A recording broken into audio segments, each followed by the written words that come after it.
Hi guys, in this video I'm going to convert this format into short date format. In the earlier video we saw how to convert these numbers into text format.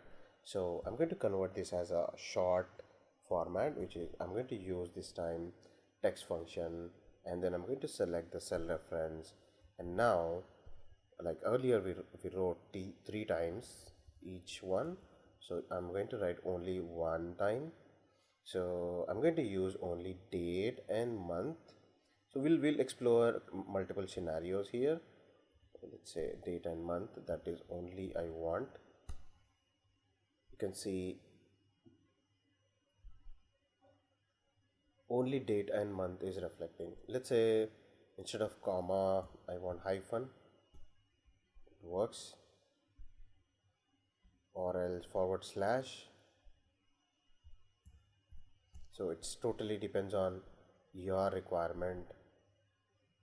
Now let's say I'm going to add year as well.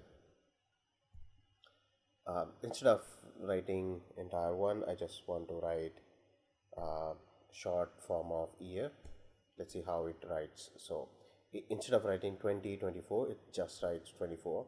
So it looks simpler and easier to read. So this is how you can convert your full formatted date to short format, short date format. So I hope this helps. Thank you so much for watching. We'll meet in next video.